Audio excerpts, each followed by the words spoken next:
I'm Marin. And I'm Christie. And you're listening to Hung, a podcast where we talk about true crime from the court of law to the court of public opinion.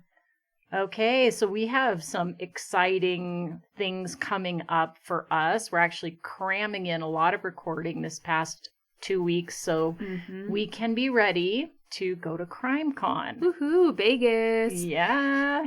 Actually, I thought it was in Phoenix for a long time. I don't know why. I had that impression, but I actually really like Phoenix. Phoenix would have been a fun town to have it. Actually, I was even thinking about you said that steak was really good there, and then Kaya lives there, so I was like, we could see Kaya and her baby.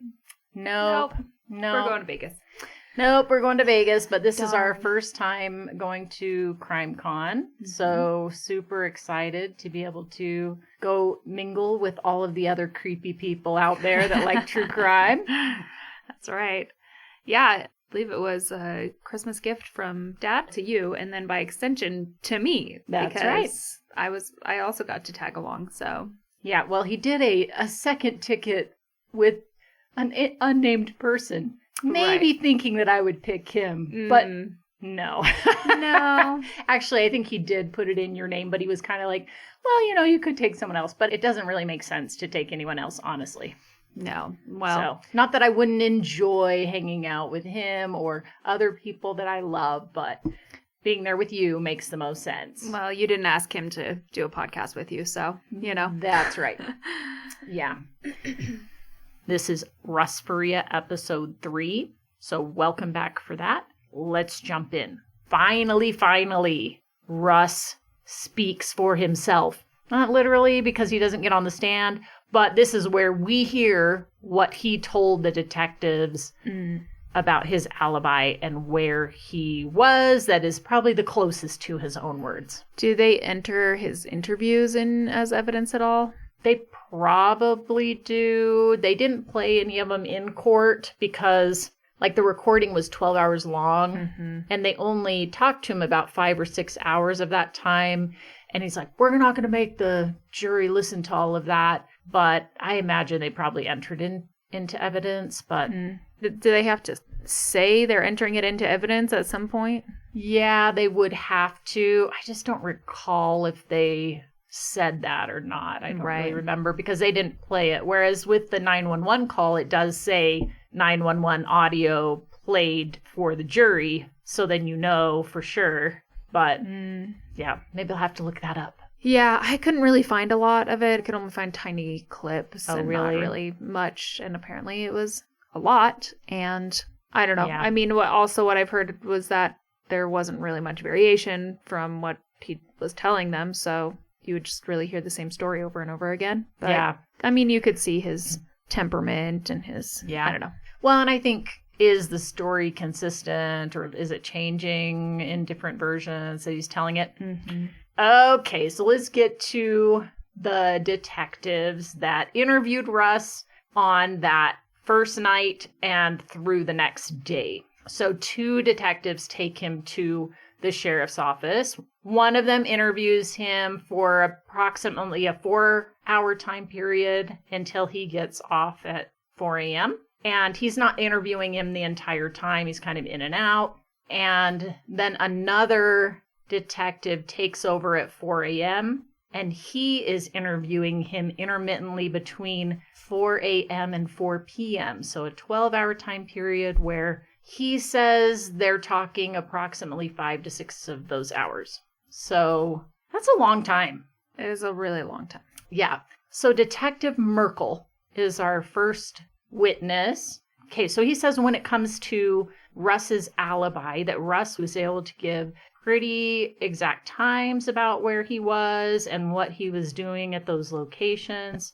First, when he left his house a little after 5, he went to the Conoco gas station in Troy to get gas.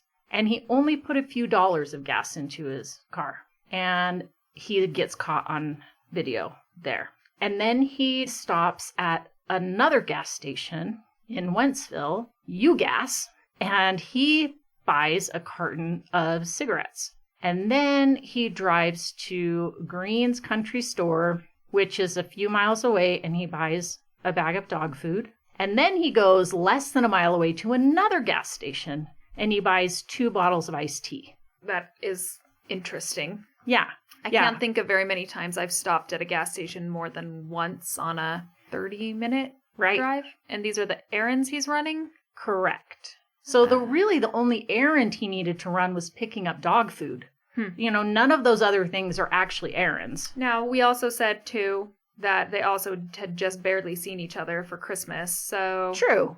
I mean, it's understandable that he chose not to go to his mom's house that night, but it's weird that he says it's because he has errands to run, and really the only thing he needed to do was pick up dog food as far as an errand goes, and maybe he was running low on cigarettes, but the Conoco right by his house at Troy has those cigarettes. Why does he go to a different gas station to buy cigarettes? And then after getting dog food, which can't have been very long after he left the gas station because that was pretty close, then he goes to a third gas station just to get Snapple. Yeah, that is super weird. That's odd behavior for sure. Yeah. So I can understand why they're like, why? Like, that seems very strange that you're going to all of these places that kind of establish that I was in Troy and then I was down here and here's extra proof that I was in that Lake St. Louis area by my friend's house. And then he goes to his friend's house and he says he's at his friend's house from 6 to 9 p.m. He mentions that he spoke to Betsy sometime around 5:15, 5:30, and she told him that Pam was going to give her a ride home, so he didn't need to pick her up. She also mentions that she has some good news for him and wanted to talk to him about it that night. Well, so at his friend's house, normally they play a role-playing game. They keep calling it that. Is just this, probably Dungeons & Dragons, like D&D? It's Rollmaster. Okay. Yeah, so it's very similar to Dungeons & Dragons. You have someone who's making up the story or presenting the scenarios, and then the other players, they have characters and they're rolling dice to determine what happens with the different moves they decide to make. So normally they would play that every Tuesday from 6 to 9, but one of their players had to work that night, and they said, yeah, it's just too hard to play without all the characters there, so they just do something else. So sometimes they play a different role-playing game, or they play a card game, or they watch a movie. Okay. And on this occasion, they were watching a movie. The other thing, he talks about asking Russ what happened when he came home. He says that he gave a few different versions. Okay. But he said the one that really stood out to him was that he walks in the garage door. He's calling for Betsy. He has the bag of dog food over his right shoulder. He's holding his car keys in his left hand. He's calling for Betsy. And then he puts the bag of dog food down right by the garage door at the end of the hallway there. And then he's taking off his coat and he turns and he sees Betsy on the floor. The detective says that Russ got down on the floor to illustrate how he got down next to Betsy. Mm-hmm. And he laid down on his stomach with his elbows kind of propped up on the floor and his hands up a little, and says his face was 10 to 12 inches from her face. Okay. That just feels creepy. I don't know. Yeah. It's kind of like, I don't know. Like, what do you think of that? I don't know, but that's weird. Yeah. I mean, it seems like a kid on the floor watching TV or something, like just laying on the floor on their stomach with their chin on their hands, the elbows bent, which I'm like, ugh, that just gives me a weird picture in my mind. He knew he needed to call 911, so he reaches for his cell phone, and then he realizes, wait, I need to call from a landline. I think because they can easily and quickly tell where you're calling from, what the address is. I always think it's weird when they're like, 911, what's the address of your emergency? I'm like, if I'm calling from a landline that tells you automatically where I'm calling from, why are you asking someone that? Because I feel like that is the hardest information to get out, especially if it's not your house or I don't know. Like, I don't know what address. go to where I'm calling from, like, yeah. I just don't like that. That's true. I mean, now it's different because who calls from a landline these days? But I agree. It's probably the last thing on your mind when you're calling. But I can understand why it's the first thing they ask, because no matter what, you can tell them the whole spiel of what's going on while they're getting somebody en route, versus you can tell them what's going on and they're like, great, where do I send them? You've wasted time at this point, depending on what it is. Yeah.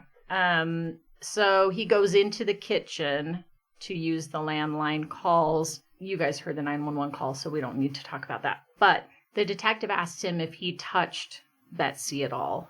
And he says that he didn't. And I think he specifically asked, like, oh, did you embrace her, hug her or something? And he says, no, he didn't, because he could tell that she was already gone. He believed that she committed suicide, but, quote, didn't touch her in case that wasn't the case. And then he takes his clothes into evidence, and later he goes to Betsy's autopsy and collects the knife that the Emmy removes from Betsy's neck. Mm. Okay, the other thing that he does is some Blue Star testing, which we talked about last time. Blue Star is an advanced version of luminol, or a different brand. So they come back on January 3rd, and they're looking for a pattern of movement or something. Like, that's really what it's good for. They call it breadcrumbing. You just want to see if you can detect where movement, path, or something occurred. Okay. They only sprayed in the dining room and kitchen, though, which I think is weird, because you've got blood on the light switch in the bedroom. Right, and the slippers in his closet. Yeah. You would think you would be looking for blood leading to where the bloody slippers are. Right, and especially when they're saying, well, how come there's no blood on the floor? Well, we know that somebody walked from Betsy's body with blood on them into the bedroom, but they're not looking for trace evidence of blood on the carpet or whatever material it is that goes to their bedroom. Mm-hmm. That seems strange to me. For sure. So what they do claim that they see are patches, not like a distinct trail per se, coming from the living room where Betsy is to the sliding glass door and to a drawer in the kitchen next to the stove that has hand towels in it. Okay. And they also sprayed the front of the cupboards there and the drawer. I don't think that reacted at all. But they do remove the cabinet doors, drawer fronts or drawers. The linoleum that's in there is actual peel and stick tiles. And so they are able to remove some of those tiles of linoleum that had reacted, and they send those to the crime lab. Then the defense gets up and he is asking, like, okay, so when was Russ released from the sheriff's department? And apparently he was released on the 29th of December, and they don't go do this Blue Star test until the 3rd of January. He asked the detective if the house had been released and the barricade removed and stuff around the house. He says he's not sure. He kind of presses him a little bit, and he doesn't recall seeing barricades around the house when they went that day to do the Blue Star testing. The defense is kind of like, well, people have gone in the house since then. Does it look like the rug was cleaned? And he says, well, they took out the rug. Right. So, yeah, that wasn't there. But the defense attorney suggests that the family had been in there and they had been cleaning, and that cleaning agents can cause a reaction from luminol. Right. And he says, I don't really know. I don't know all the properties of that. I know there can be false positives, but I can't really say what exactly would cause the false positives. So another interesting thing that they bring up is that the drain pipes were removed from the side of the house to check for washing off blood and where that water would have traveled. And they're looking for traces of blood. They don't find any. He also states that per Russ, the jewelry box was broken before the 27th. Hey. Yeah. Well, so as far as the drains, I mean, if he did this, right, he has to have or maybe this testing is not effective. I don't know. Because there's no evidence of him washing it off. He would have had to have not gotten blood on him. Right. So, like, is this a Dexter moment? Was Dexter Right. out yet? Yeah. Was he, like, in plastic, covered from head to toe, and then he But there's no trace of that plastic anywhere? The plastic, right. I'm like, well, I mean, he had 2 hours before he called 911, let's say, so he could dispose of things, you know, right, if he wanted was to. There at that time, right? Right. Definitely. I mean, that's interesting. Again, I don't know how effective that testing is. Is it possible that he did wash off blood and they just didn't catch it? I mean, it's mixed with water and soap at this point. Are you going to be able to tell? Yeah. I don't know. Yeah, I don't know. The defense attorney brings up that Russ was being filmed during the time that he was in the interview room, that he wasn't told that he was being filmed. Then he asks the detective to describe the camera, and he says it's called a pinhole camera, so it's about the size of a thumbnail. So it's a very small camera. It's made to be unobtrusive. Mm-hmm. The likelihood is he doesn't know that he's being filmed. So some of the things that the detective talks about is Russ's behavior while he was in the interview room, and said that, I don't know, he had periods of mania and then periods of stoicism and being quiet. Sometimes it looked like he was crying, but he never really saw tears. And the defense attorney goes into more detail about, like, okay, well, what things was he doing? Isn't he saying, no. Talks about him praying, hitting his head against the brick wall, really upset about what happened. He says, yeah, that's true. Well, while you're asking him these questions and he's telling you what his movements were that night, aren't you having people out there running down leads to see if that tracks, if they have any evidence of that? And he says, yes. And, well, wasn't all the information that he gave you accurate? Weren't you finding the stuff that supported that? He also asked the detective about the clothes that Russ was wearing when they took him in, and if the clothes he was wearing in the sheriff's office matched the clothing that they saw him wearing on video. Right, like in the convenience stores, the gas stations. Yeah, and he says, I'm not really sure. I don't know why he wants to get into more detail about Russ laying down and what the situation was when he laid down next to Betsy. He shows this picture of Betsy in the area where Russ would have laid down, and he wants to show that this area right here where he's saying he would have laid, do you see blood in that area? And he's like, well, there's some drops down here, but it seems like maybe there's kind of a bare area there that he wouldn't necessarily have gotten blood on him if he laid right there. And as far as, like, Russ recognizing that she was dead, he describes Betsy like she wasn't breathing. Her tongue was hanging out, and she had a large gas on her arm. I'm just like, why do you have to talk? You know what I mean? It's just her tongue hanging out, and I just like, I don't know. That just, I didn't like that. Yeah, who the defense lawyer was saying? Yes, he describes it that way, as like, it would have been obvious to us that she was dead. Okay. For these reasons. She's got a big gash in her arm. After he got real close. Yeah, she's got a big gash in her arm. She wasn't breathing and her tongue's hanging out. Like, bleh, bleh. The knife in her neck might also be a contributing clue there. Right. Yeah. Speaking of a knife in your neck, I was walking at work today. I had just eaten my lunch and I had a steak knife. Did you fall on a knife? No, but I did trip while I was holding the knife. I was holding it on top of my plate. Yeah. But and I didn't totally trip, but you know when you like kind of turn your ankle and you're like, whoa, yeah, kind of stumble. But I caught myself and it was like I tripped over nothing. But it did make me think about Colin Griffith? Yes, it made me think about Colin Griffith and his mom falling on the knife, quote unquote. Yeah. And I was like, that I almost did. Could have been me. That could have been me. Yeah. Oh my gosh, that's crazy. Okay.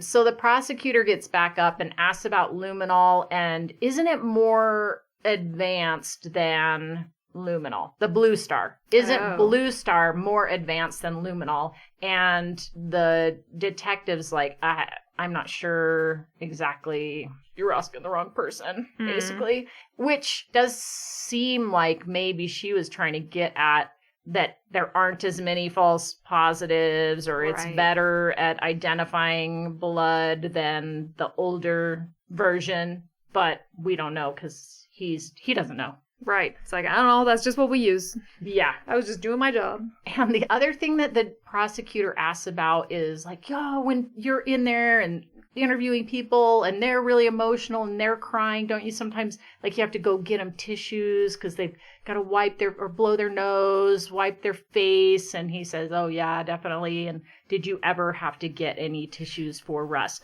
No. So he's in there for 16 hours sobbing, but he never has to blow his nose. Okay. I can't go more than like an hour or two without blowing my nose, so I don't know. And if I'm crying, forget about it. I'm going through tons of tissues. So I do get the point on that if he really truly was sobbing, it does seem strange that he didn't need tissues, but, you know. Oh, I don't think men are as particular about about their tissues when they're crying. Well, for one, sometimes women use tissues when they're crying because of makeup. Like, true. Because, like, your makeup is running and, like, guys can just wipe their eyes. I'm like, did the crime lab test his T-shirt for snot? I've seen guys blow their nose into their shirts. Yeah. Okay. I mean, I'm sure if it was that bad, they would get him a tissue. So. Yeah, he's like, what do you mean? This is like a tin tissue. I've got it right here. Yeah. Okay, that's the end of his testimony. And then the other detective was actually assigned with Major Case Squad, so I just get the feeling he's a little bit more experienced, and he, since the time of the incident, he's now working with the DEA, so he's moved up even further into drug task force type stuff. So, but he's the one that started the interview at 4 a.m. and ended at 4 p.m. And he didn't get any information from the previous detective. He just went in cold, like clean slate, just going to ask questions. So I'm sure he's going over a lot of the same ground that the other detective was. He did seem to get more information, though, from Russ than the other detective did, or he's better at remembering the information that he got from Russ. So they do talk about the dog. I was wrong. It wasn't a German Shepherd chow mix. It was a Golden Retriever chow mix. And that Russ had said that he was pretty aggressive towards strangers, but friendly towards family and friends. But he did not believe that a stranger would have been able to put the dog out on the leash. But a stranger wouldn't have had to put the dog out on a leash based on what Pam said. He claims that the dog was outside when he got home. Pam states that Betsy put the dog outside on the leash. So right, and they say these things independently of each other. So right, yeah. But that does bring it back to that question of like, well, would the dog really have let someone come in the house that it didn't know? That brings us back to the boyfriend. True. Might know the boyfriend enough. Yeah. I don't know. Well, and my one thought about that was like, well, okay, maybe there's somebody hiding in the house. He might, I don't know, like how aggressive, but that person could have gotten away, closed a door or something.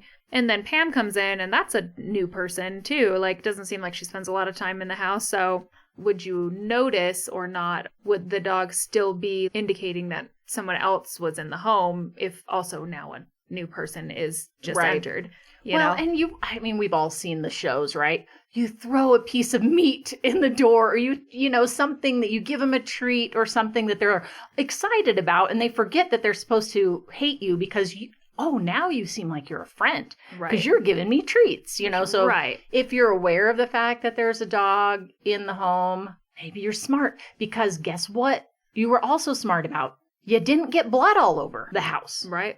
So there's definitely some level of sophistication, which argues against the boyfriend. I don't think he would have been that sophisticated. Well, if it's the boyfriend, then the assumption would be that he was caught unaware, not that he was So there's no way. And planning on killing them. Yes, and there's no way. I mean, he could have still like, I need to get in the house, and so preparing for the dog being there. Yeah. Right, but not preparing to not get blood anywhere. Or preparing to kill someone. Right. Yeah. Yeah. Okay. So this detective asks Russ if he touched Betsy, and he says he might have touched her on the arm. Right, because, yes, we did hear earlier him say he touched... No, it was the paramedic that touched her arm that we heard about. Right.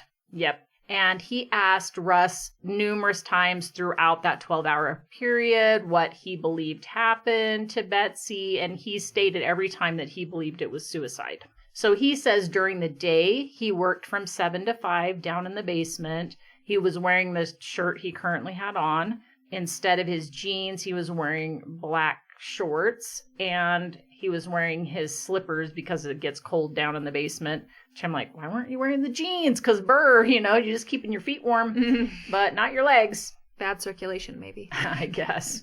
And the detective also asks Russ why he thinks Betsy would have chosen that day and time.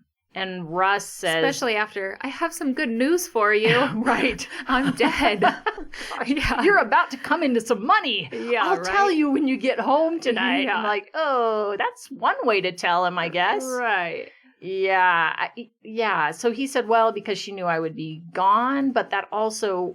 Why wouldn't she have told him the good news on the phone? Or why would she have said that if she wasn't planning on seeing him afterwards? Does seem a little strange. And obviously we know it wasn't a suicide. So right. Unless she paid somebody to come and kill her in her house. Sounds awful. But then she also asked Pam to stay. So that would have been... Right. No. Okay. Yeah, we're tearing all these theories apart. All of the possible theories, we're ripping them up. Yep.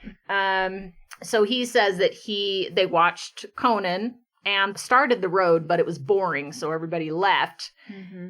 And also admitted that they smoked a little bit of marijuana, and he says he was drinking his tea that he bought at the third gas station. Yeah, one of those gas stations. Yeah, that he was drinking his tea, and he says he wasn't texting or messing with his phone any of the time that he was there at the house. He did get one call. He thinks it was sometime between 8 and 8:30, but he let it go to voicemail. Between 6 and 9, he has no contact with anyone but the friends that are there at the house. Right. Watching the movie. The road. I got to get on the road. This is boring. I can see why somebody would think that movie was boring. It's kind of slow, but yeah. I don't know. I loved the book, but... Yeah, I don't think I ever watched the movie, but I did read the book. Mm. Yeah. The prosecution is still questioning the detective and asking the detective about Pam and the discussion that he had with Russ about Pam and describing Pam's relationship with Betsy. And he said he considered them close friends and saw himself as being a friend of Pam's too. Mm. And not mutual. No. In the 3 times that you saw her, you drew the conclusion that you were friends. Right. Yeah.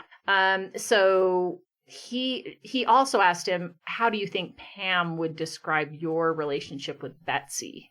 And he said he thought that she would report that he and Betsy had a good relationship. Okay. And this is before they've ever talked to Betsy that they're asking him this, I guess. Pam. I don't know, because they go to Pam's house at 6 a.m. He starts talking to Russ 4 a.m. So they're kind of going on about the same time. But he must know from what Russ has said that Pam drove Betsy home. Mm-hmm. So, I'm just wondering if he asked, what do you think Pam would say about your relationship after hearing from Pam that she thought they had a poor relationship? Yeah. I mean, it could be because the interview went all the way till 4 p.m. So I'm sure like some of the times that he's going in and out, he's catching up on, okay, what did you guys find? Right. And then he goes back in with additional information, asks more questions. So I wouldn't be surprised if he's kind of saying, are you correct in your assessment of how Pam would have described your relationship with Betsy? And it's nope. Mm-hmm. And then in the defense cross, the defense attorney is asking him about a suicide attempt, and the detective told Russ he didn't think it was typical for someone to commit suicide in that manner. And Russ said it wouldn't be typical. But he didn't know anyone who would want to hurt her. Right. So I think that's kind of that internal struggle of like, well, I mean, it had to have been suicide because who would have wanted to hurt her? And yet, yeah, it's also a weird way to commit suicide. Mm-hmm. And the defense attorney brings up that Betsy had made a suicide attempt prior and left a note. And the detective says, well, she didn't try to commit suicide, but she did write a note. And the defense attorney asks, are you sure? And apparently his understanding was that she had written a note. She did have a knife, and she was, in this like, someone's there and she's talking and she's like, I'm going to hurt myself, type of thing. But she wasn't on her own and cut herself and then was found or something like that. But the detective states that her real intent wasn't for her to actually get hurt in the process. And the defense attorney says, so she was just looking for attention, but she actually did have a knife at one point threatening suicide. And he says, correct. Okay. Regarding his conversation with Betsy, he told the detective that Betsy had said she had some good news, but he never found out what it was. And the detective says, not from Betsy. So he leaves at that, and then the prosecution comes back up, and they're asking him like, okay, well, so you're basing that on Russ states that he never found out what the good news was. And he says, that's correct. He claimed that he never heard what Betsy's good news was. And he also said that he's the one that told Russ the good news. Who? The detective? Oh, he's like, oh, I'm the one that told him what it was. Okay. But he doesn't tell us what it is. I'm like, what's the good news? Oh. How come nobody's telling us what the good news is? He said, Jesus Christ is your savior. Let me share the good news. Have you heard the good news? I'm wondering if it's like, oh, the treatments are working and, something like that. I'm not going to die in 3 to 5 years. Maybe you need to hurry. It's been extended. I don't know. Yeah, I don't know. And also brought out that past suicide attempt was 5 or 6 years ago. Right around that same time frame that Russ is having his tantrum and kicking his feet on the bed. They're going to marriage classes. Yeah, right. So both of them it had been sometime. So if you're trying to say domestic violence issue doesn't relate because it was 5 or 6 years ago, that was also true of Betsy's suicide attempt. And that was when they were having trouble 5 or 6 years ago, and nothing more recent than that. Right. Then we have a really quick one, which is the life insurance agent from State Farm, where Betsy had a policy, and Russ calls in to cash out that policy on December 31st. So that is 4 days after Betsy's death, 3 to 4 days afterwards. And the agent tells him, well, there's going to be an investigation first before we can release those funds. And Russ seems surprised that he said, really? An investigation? And he told Russ that all cases of that kind went to their special unit. And Russ never told the agent how Betsy had died. And then this is a quote from the prosecutor. The question was, at some point, sir, did you have an interaction with Mr. Faria wherein you had to call the police to your office? And there's an objection, goes beyond the scope, and the prosecutor says, beyond the scope of what? And then they have a discussion at the bench, and then it just moves straight to cross. So, but that does seem like, okay, maybe he was a little hot-headed. It would be strange to ask that question if the answer is no. Right. No, that never happened. Oh, okay. I was just wondering, just in case. Yeah. Yeah, but we've had lawyers ask questions that seem odd before, right. And sometimes they're totally misleading that you're like, that's not even really reality, but you're thrown out there to put an idea in the jury's mind. Is it possible that she hoped that there would be an objection and they could never get an answer about that? Right. Well, and it's weird that he does say goes beyond the scope. So not, whoa, where are you coming up with this craziness? He's not denying it. Mm-hmm.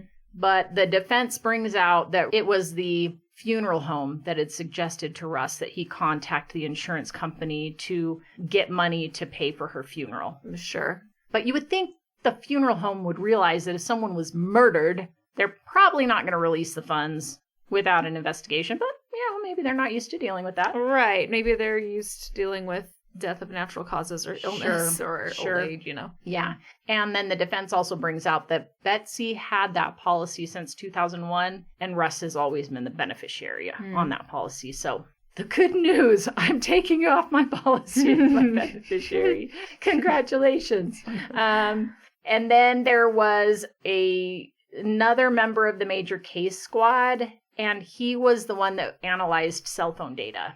Okay. So basically, he looks at Russ's phone, and he has, there were calls and texts going in and out through the day up to around 12:15 or so. And then there were just a few exchanges after that.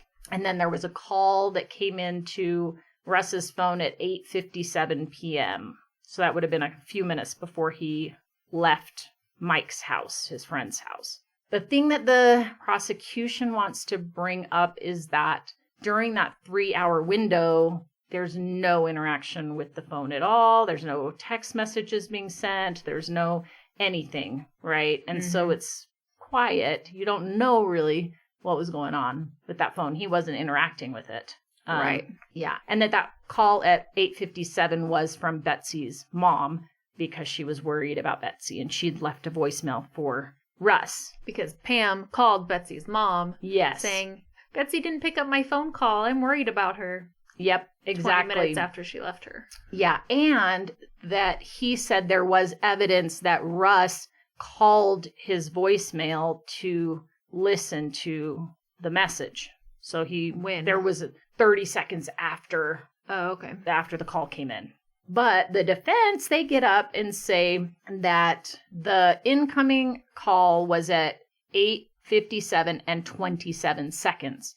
The call to voicemail was at 8:57 and 50 seconds, which is 23 seconds later. The message was 69 seconds long. Okay. So Russ wouldn't have been able to access the message 30 seconds later because the message had not completed. Right. So, and then the defense kind of goes through the activity on the phone and data being received and sent, and that the longest period of time without activity on Russ's phone was 1 hour and 7 minutes. And he says, yeah, that's true. So, like, they're basically trying to say that it's abnormal for him to not be interacting with his phone for this long of a time. They're suggesting that the phone being at the friend's house for 3 hours does not prove Russ was at the friend's house during that time, because there was no interaction with the phone. And it was abnormal based on how often he normally interacts with his phone. Right, exactly. And she said besides the time, like during sleeping hours, was there anything that was longer than an hour? I wonder how far back they went. Like, did they check every Tuesday night when he's with his friends? Like, is that common for him to not interact with his phone because he's present with his friends? Or is it, you know what I mean? Yes, I do. And it's almost like you're a defense attorney, because the defense attorney brings up that point too. Yeah. It's like, how do you know? Like, do you have the Tuesday before and the Tuesday before that? Do you know that that's not normal? Right. Maybe that's always how it was. He put down his phone and he didn't answer because he was doing his game, and he just didn't answer. Right. Because, like, there are times when I use my phone less often than I normally would because I'm working or because I'm on a flight. Yeah, definitely. It would be interesting to know, because if it was still different, then it would mean more, is what I'm saying. Yes, I agree with you. I think it's like, if he never engaged with his phone on Tuesday nights between 6 and 9, it's just following the same pattern. If he usually was interacting with his phone during those 3 hours, then that could be meaningful. Exactly. Yeah. So the texts between Betsy and Russ, do you want to be one? I'll be Betsy this time, since I was the killer last time. True. Okay, I'll be the bad guy. I mean, the alleged bad guy. Yeah, I'll be the alleged bad guy this time. Okay, so first one, 10:33 a.m., I'm assuming, from Betsy. You were supposed to get dog food tonight. You got game tonight? 10:41, Russ to Betsy. Yeah, I will get it when I come in. And then Russ sends a text to his friend Mike where they have the game, and Mike's common-law wife. I know no game tonight. Is it still cool to come over? Maybe play Talisman? And then, what is this, the wife? She says yes. And then Russ replies, sweet, see you then. Okay, now we have Brandon. You get to be, great. I can be everybody. Brandon else. To Russ, inviting him. Brandon to Russ, inviting him to a New Year's Eve party. And then Russ replies, got a gig, sorry, going to Mike's tonight if you guys want to come over and maybe play Talisman. Then Brandon says, yeah, I was thinking about it. We'll most likely come down. Russ to Brandon, cool. This sounds like a master plan being arranged right now. Yes, maybe. Yeah. You say New Year's Eve party, and then... Right. And then Russ sends a message to Betsy saying, yeah, going to game and then come to get you. We'll call when on way. Should not be too late. And those texts all occurred before 12:13 p.m. Okay, and then at 12:13, Betsy says to Russ, okay, great, honey. And then continuing on with the conversation about Mo, the witness was unsure who that is in reference to. It says, her work is giving her trouble, so I'm heading up there. And then later at 3:46 in the afternoon, Betsy sends another message to Russ. I got TP and Pam Hupp wants to bring me home to bed. I need rest. WBC is low, but got infusion anyway. TP, something to do with chemo? Toilet paper. Okay. I was like, that's what I assumed, but then I was like... Okay. Yeah, got toilet paper, and then white blood cell count is low, but she got her infusion anyway. Okay, and then, sorry, Russ says, so are you coming home here? Which is weird because he says that he's going to pick her up after the game around 9, but where did he think he was going to take her if she wasn't going home? Maybe... I mean, maybe her mom's just from the appointment. I don't know. No, because he's going to pick her up after the game, and then she says that Pam wants to bring me home to bed, but maybe he's just clarifying, is she bringing you up here, or is she taking you right? So am I to still her taking house you, or to... Yeah. And she says, yes, Troy. She is bringing you? Yes, she offered and I accepted. Didn't get much sleep. Mom snored. Okay, see you then. And then at 3:57, Betsy says... Okay, great. Okay. So the defense attorney is like, okay, well, do you see any gaps in that conversation? There's a lot of objection to, speculation, the way he's asking these questions. But basically, he's trying to get at, does it seem to flow that a question's asked and then it's answered and whatever. But the prosecution brings up, well, that doesn't take into account any messages that may have been deleted. So maybe not in that string between up until 12:13, but what if there was some later on? Definitely seems like a continuous flow in the morning conversation. And the defense attorney then clarifies with the detective if deleted messages would be recovered by Celebrite. And he says no. Okay. 2011. Well, and they weren't able to get Megan's text messages recovered either from her cell phone in 2024. Things haven't changed that much since 2011 to 2024. Still can't restore deleted text messages. Right. The defense was saying, well, there was never a stretch longer than an hour and 7 minutes where something wasn't happening. But some of those things they pointed out were data being sent and received, which does not require user interaction whatsoever. What's an example of data being sent and received? Like somebody sent a text? So could be that, but or like an email coming in, something like that you're not actually interacting with it, but it's showing that data came in and that you're not actually initiating it, but it's happening behind the scenes. So another thing that the 3-hour block of nothing happening is saying is also that no one sent him anything in that time frame, no one... Yeah. Besides that one call, right? Because the records he has is showing like interactions with the phone, but not interactions like he put in his PIN and whatever. Right. Who even knows if that was right. A Sending a text message, receiving a call, placing a call, like nothing that shows user interaction with the phone. They're just things that are automatically happening behind the scenes. So they don't really tell you anything about it proves that he was actually there. Right. Or that he didn't open his phone at any time and look at it, but nothing had happened in that time frame, I guess, right? So yeah, like at this time point, I guess it couldn't show that, oh, he never unlocked his phone from this time to this time. Now, I mean, I know Celebrite, at least the more recent ones, do show unlocking and locking of the phone. I don't know if that would have been the case. Well, and I just don't even know. In 2011 or 13. Do you know if he had a smartphone or if he had a flip phone or something? Because he might not have even had to unlock his phone. True. You know what I mean? Yeah, that's true. Was it ever flipped open during that time? Right. Or a blueberry or whatever those are called. Blackberry. Not a blueberry. A blackberry. Yeah. Yeah, like. We're going way back. Yeah. I mean, 2013 wasn't, like, there were smartphones during that time, so. Yeah. Yep, that's true.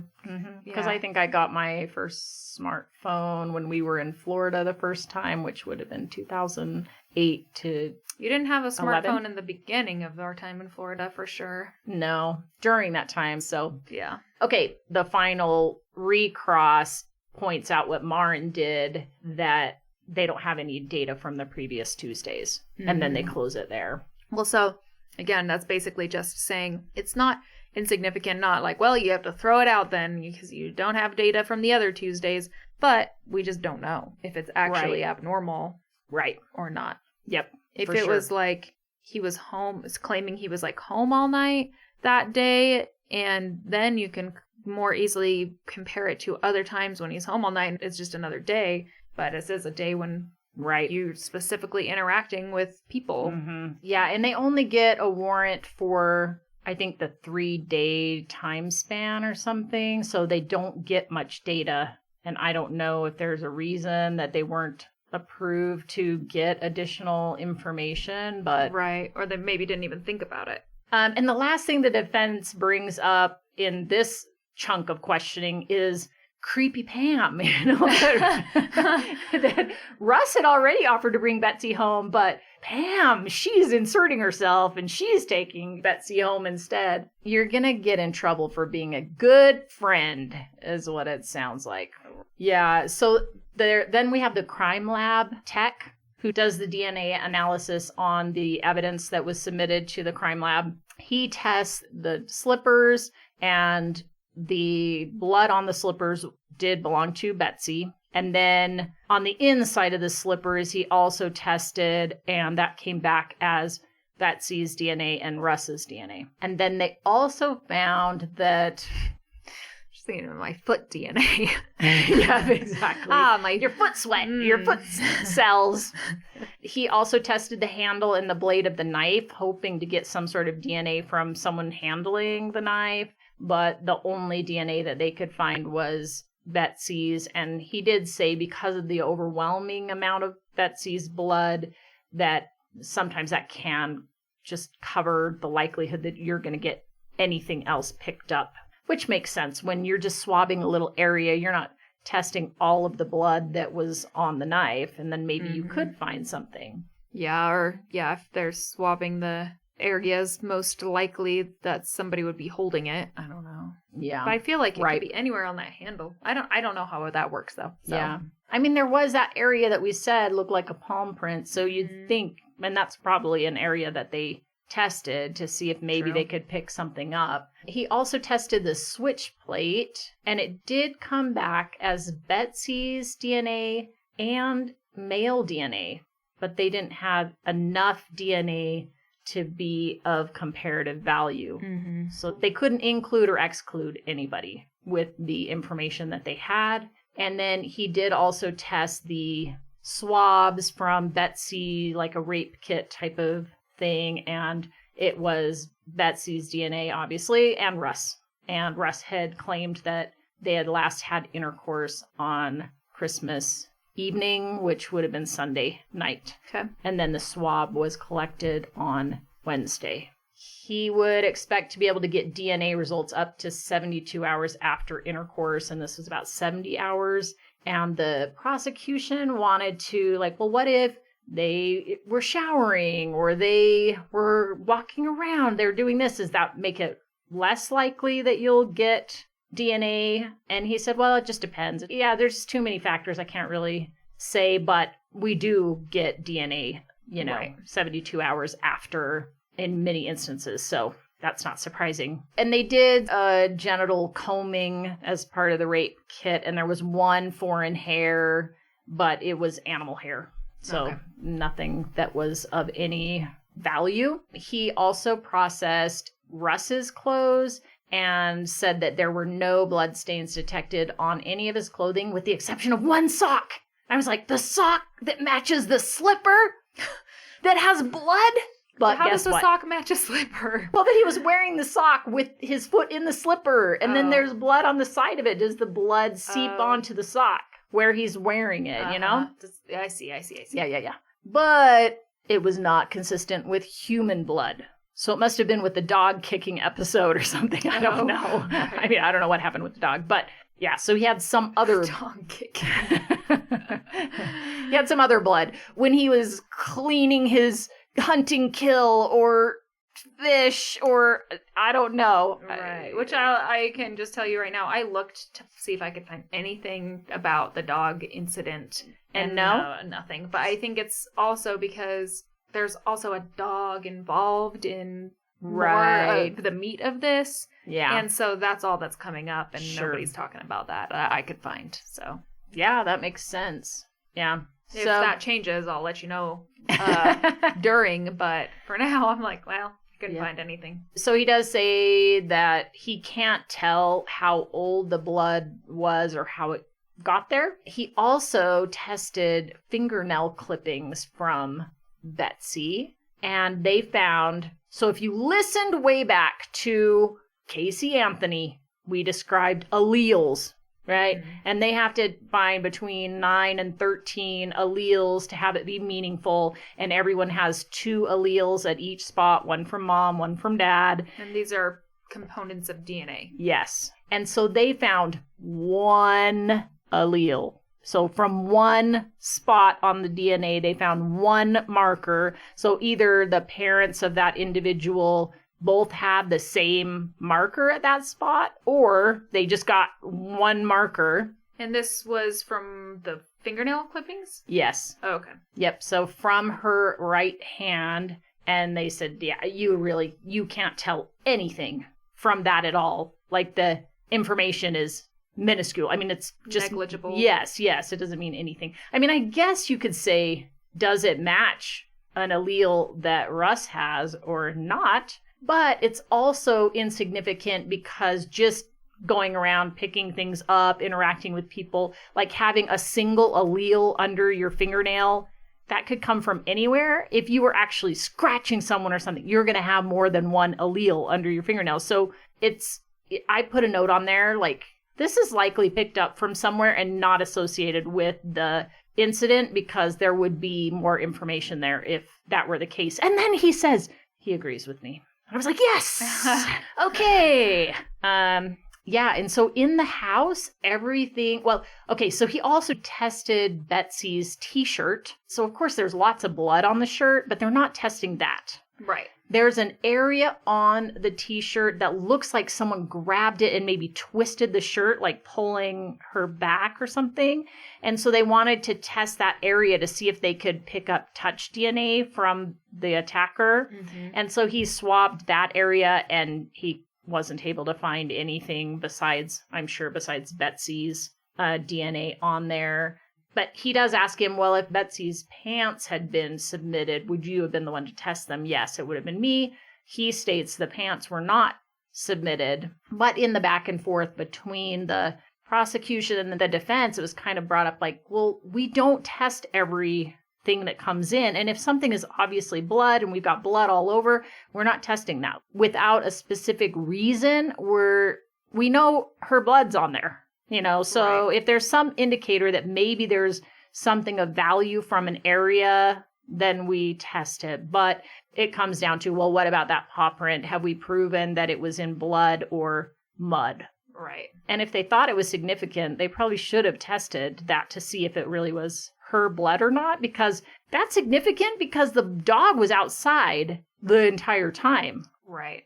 And so exactly. So if the dog wasn't actually outside the whole time, then that would be significant. So, Right. But they also weren't able to prove that it was actually a paw print. So then it loses value too, because if they could say, oh, for sure it's a paw print, then it matters if the dog walked through blood and jumped up on her. Mm-hmm. But then where are all the other tracks of blood from the dog?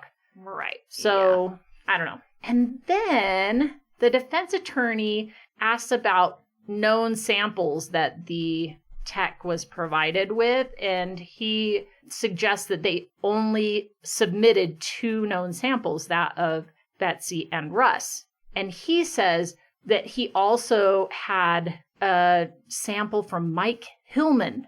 I'm like, who's that? Mike Hillman? Wasn't his friend named Mike? Yeah, but I checked and his last name's not Hillman. Okay. Because that was my first thought too. Like, are they thinking that he came and did the job for Russ? But only one of the friends? I don't know. Some other dude that I have no idea who it is. And maybe somebody who lives in the area that has a record on file or something, and they're like, hey, check this guy just because that's possible. Lives in the area. Possible. It's strange that they would name him instead of another individual in the area or something, but yeah. Well, Mike. Well, let me reminder to myself to try and look that up. Yeah. Who is Mike Hillman? Yeah. He also tested those floor tiles, and he tried to replicate the reaction of Blue Star on those tiles. And he said he only got one. Oh, I forgot to say, the detective said when they did the Blue Star that it reacted and formed that kind of pattern going to the patio door and to that drawer. They asked if he had taken a picture of the reaction, and he says they did, and then asked what did the picture show. Absolutely nothing. And they asked why, and he said it was some malfunction with the camera that they've now gotten repaired. Though I have learned from another trial that I'm studying to prepare for an episode or 15 that it's very difficult to capture luminol on camera because it requires complete darkness, but you also need light to capture something on camera, so it's really hard to actually get a luminol reaction on camera. Luminol. This is Blue Star. That's right. Yeah, it's special. Yeah. So I don't know, but interesting. But he said there was one tile that he did get a reaction on, but he was never able to determine exactly, something like he couldn't determine exactly where. I'm like, well, if it was a reaction, wouldn't you be able to see where it reacted? But he said it's not meaningful unless they know that it's blood. So he didn't do any further testing, which I was thinking, well, why wouldn't you just? And I'm like, okay, well, if you're walking around your house in your bare feet, the same thing as like the slippers, there's going to be DNA from you and anyone else in the home on those tiles. Unless they know it was blood on the tiles, then it's insignificant that it belongs to Russ or it belongs to Betsy. Sure. Yeah. Right. Okay, well, I mean, Blue Star just pick up DNA also, or does it have to be blood?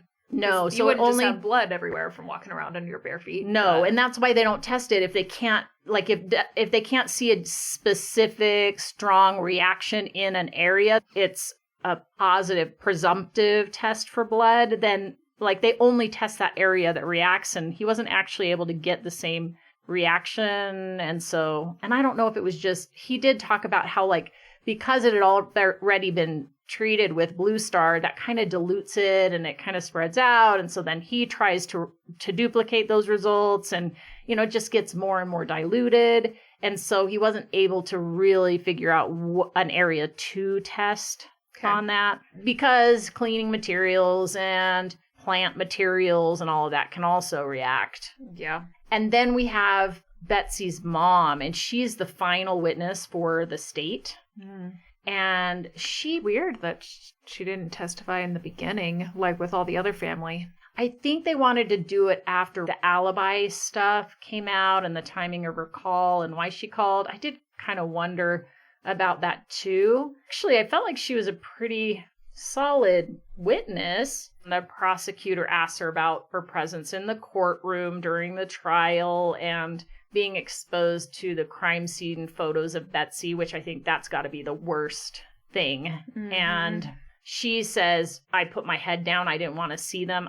I couldn't see them. I just saw the head, the hair, and it looked like it was Betsy. Yeah. Ugh, that would be so sad. Yeah. So she talks about her call on the night of the 27th. She was calling because she was concerned about Betsy's whereabouts, and she had left similar messages for Russ in the past, and he always called back when it had to do with concern about where Betsy was or how she was doing, but he didn't call her back that night. And then the prosecution asks her if she typically showered before like her chemo and stuff like that. I think getting back to the DNA question, if it was likely that DNA from Sunday still would have been detectable by Wednesday.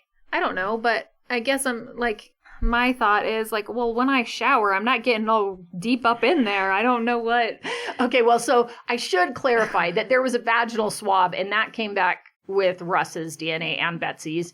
The external genital swab, it also came back with Russ's DNA. And I think that's the part that they're saying, if she was going to the bathroom, if she's wiping, if she's showering, would DNA still be there? Right. I don't think they're really arguing about the vaginal DNA because that makes more sense. Right. But the external genital swab coming back positive with Russ's DNA seemed to her to be unlikely after showering and all of the other things and 70 hours later. And then the defense gets up and says, okay, well, so you heard while you were here in the courtroom that Betsy spent Sunday night at home and that she and Russ were intimate that night. Yes, she heard that. She was like, that's one thing I'd be happy to not hear because that's always weird, right? Right.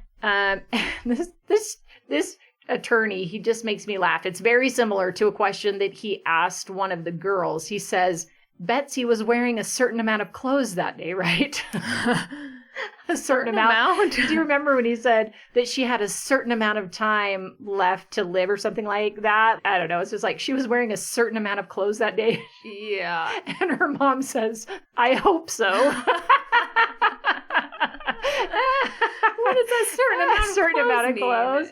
I know, it's weird. It's like, what are you trying to... Like, was Betsy wearing the same clothes on Tuesday as she wore on Monday? That's what he's trying to get at. But why do you start with she was wearing a certain amount of clothes on Tuesday? That's an odd question. And she says, I don't remember what she was wearing, but she did have a change of clothes with her there. And then he brings up if Pam was one of Betsy's closest friends, and she replied yes and no.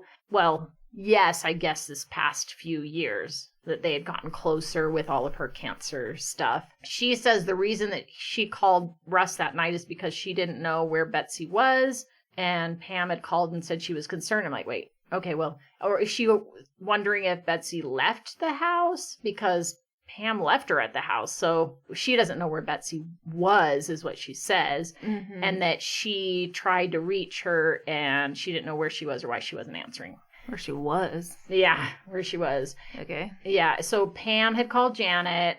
Janet tried calling Betsy, and then 5 minutes later, she calls Russ. And Janet is Betsy's mom. Yes, Janet is Betsy's mom. And then he asks about her interview with the police officers. And it does still start to seem a little bit weirder for Pam. Really? Yeah. So he claims that in her transcript of her interview with the officer that came to interview her that next day, that Pam had indicated to you that she did not go into Betsy's house. Right. And they do some bench conference and whatever. And he rephrases, which not really rephrasing. He says Pam had indicated that she didn't go into Elizabeth's house because the house was dark and the door was unlocked. Who's Elizabeth? Betsy. Oh. Yeah, I was like, oops. She didn't go into Betsy's house because the house was dark and the door was unlocked. Who's Elizabeth? Yeah.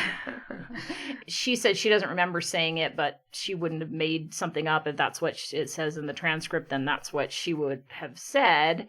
That's what Pam had said? That's what Betsy's mom, Janet, had reported to the officer that she understood from Pam that Pam hadn't gone into the house. Okay. And she says, well, I don't remember, but if the transcript says that is what I said, then I'm sure that's what I said. Right. Yeah. Okay. And then he also brought up a prior incident where Betsy was bleeding, and I guess it was after surgery, but had been written down that she was bleeding profusely, and she called an ambulance and was taken by ambulance to the hospital.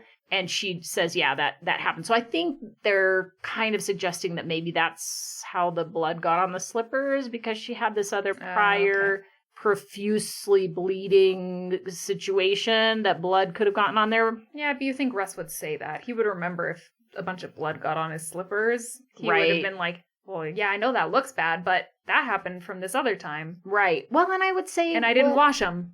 Yeah, right. Ooh. Yeah, right. That's weird. You would say, just walk around in bloodstained slippers all the time? I don't know. You couldn't replace those slippers when... Yeah. And it was like over a year prior. So it seems strange that you'd still be wearing bloody slippers. Yeah. The memories. Yeah, and the blood that's on the bottom of the slippers, that wouldn't have worn away or something. Right. I mean, I don't know. I guess if the bottom is also cloth, then it wouldn't really wear away. But it's interesting that he doesn't ask her if she's aware if Russ was present at the time, or was Betsy wearing Russ's slippers? You know? At least from what you said, it doesn't seem like he really says where he's going with that anyway, so...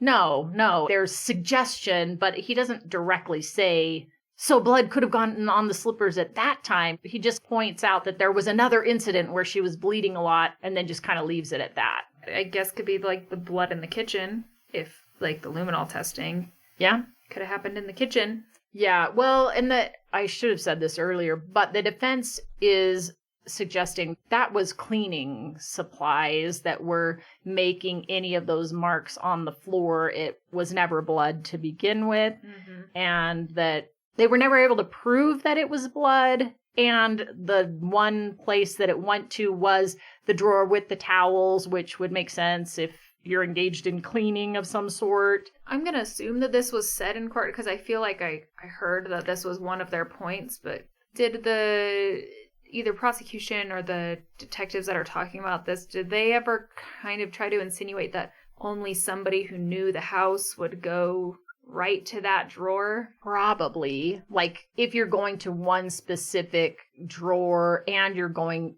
So it does fit with what, at least I believe what the closing argument by the state is, that they are suggesting he traveled from where Betsy's body was to the patio door to put the dog out, and then went to that drawer in the kitchen for a towel. So I think that's what... Okay. I don't know if the detectives ever actually stated that, but it was the idea that it was only one drawer in the whole place, and it happened to be a drawer that had towels. Yeah. So the defense also asked Janet, the mom, about... She said it was unusual for Russ to not return her call. And she had told the detective that it was normal for him not to answer his phone because on Tuesdays he goes to his friend's house to play a game. And he says, would it refresh your recollection if and she breaks in and said, no, because if it was pertaining to Betsy's whereabouts, he always called me if I was worried about her. That's the only time he called me. How often is she calling him about that? It just seems strange, too. Yeah, I mean, I wonder if it's just with her going through the chemo and she's sick, and so she's kind of worried if she can't get a hold of her. She's worried about, is she okay? Did something happen? And so he would reassure her, yeah, she's here, she's taking a nap, I've got her, she's okay. It's just weird, the wording whereabouts. Her whereabouts. Where is Betsy? It feels more specific than, well, if I was worried about how Betsy's doing, which could be. I mean, she's going through cancer treatment. Yeah. But like, if I was worried about her whereabouts, he always called back. Well, like, it's just weird. Yeah. I don't know. I mean, I guess she travels back and forth from Troy to wherever she lives all the time. So I guess you could be like, did she make it home? She never texted me. My grandma does that all the time. Or used to before Life 360. And now she always knows where I am. Yep. It looks up there. Oh, okay. I do too. Oh, where are my kids? Are they on their way yet? Yep. Yeah. So he goes back trying to press that. Well, you told the detective this. You said that it was not strange that he didn't call you back, but she just keeps like, he always, if it pertained to her whereabouts, that's the difference. Okay. And then the defense ends with, But if he didn't listen to the message, he wouldn't have known what the call was pertaining to. Well, what would her mom be calling him about at 9 p.m., except for something about Betsy? I mean, it's unlikely she's calling him for something else at that time. And he does call his voicemail, but I do think the fact that it was only 30 seconds later, that he probably didn't, I don't know. And if he had called again, they probably would have brought that out. Right, yeah. So, when he says if he didn't listen to the message, he wouldn't have known what it was pertaining to, correct? And she says, I feel like he listened to it and didn't call me back. That's how I feel. You feel like he listened to it? I do. Okay, that's my feeling. And he says, I don't have anything further. So she's pretty insistent that he would have called her back in this situation, that he always did. Okay. So, and then the state rests. That's the end of their case. State rests, and now so will we. That's right. Yep. So want to tell them next time what we're going to be doing? Yeah, next time we're going to talk about the defense's story, or the defense's witnesses, rather, their case, which my understanding calls a lot of his friends up, so his alibi witnesses. Correct. So hopefully that plus closing statements. Right. Yep. Definitely will present their case and all of these things that we heard, what it should mean to us. And we have to see who do we feel more convinced by, the state or the defense. And I do feel like the defense's case is pretty important to see, okay. If you based everything off of the state. Yeah. I mean, Yeah. Though, there are so many defendants who don't put on a case. True. They just say, yeah, that's it. And they just let it go. And I don't feel like they proved their case. And so honestly, I'm actually surprised that Russ doesn't take the stand. Yeah, I could see why it could be beneficial for him to take the stand to tell his story. I do feel like the times when a defendant has taken the stand that we've seen, one. Yeah, with Isaiah Ross was meaningful and actually really changed a lot of things for the both of us. Right. For you as somebody who's only listening to that. And I know that there's reasons why a defense lawyer wouldn't put their defendant on the stand. The general recommendation is that defendants not take the stand because it just opens them up to too many questions that could send a different message to the jury. But I will say that you do not want to miss the prosecution's version of events and how they put all of these pieces together that we heard during trial in their closing argument. Is it different than their opening? It is statement? actually. I guess I mean more, is their story different? It's not necessarily that the story is different, but it's way more elaborate. Okay. They add a lot of other detail and they do put things together that they don't refer to at all in their opening statement. So interesting. Okay. You want to hear what they have to say. For sure. I'll be here. Whether you want to be or not, you guys have a choice. So, and, we hope that you choose to keep listening. And, that's right. That we see you next time. In the meantime, if you have any comments or thoughts, we will be posting about the case on our Instagram, which is at Hung Podcast. If you have any case suggestions for us, we'd love to hear them. You could DM those to us, or you can email us at hungthepodcast@gmail.com. That's right. And Marin is our email moderator. So you guys can say all sorts of things, whatever you want to say about a case, because I'm not going to read it unless there's something that Marin thinks I should see. But otherwise, you don't have to worry about spoilers because I don't get in there. Yeah. And if you have any sort of comments that I think would be interesting to share, then I'll do so on the air as well. Right. So, I mean, I would love to. If we get any responses on the episodes that I'm in charge of, it would definitely be interesting to see as far as our personal viewership, not just the general public that I could find online, but whether you who are listening at home lean more guilty, more innocent, what your opinion is on it. So you are part of the court of public opinion. So that's right. And the Hung community. And we're glad that you're here. As always, thank you for hanging out with us. Hope to see you next time. Until then, I'm Christie. I'm Marin. And you've been listening to Hung.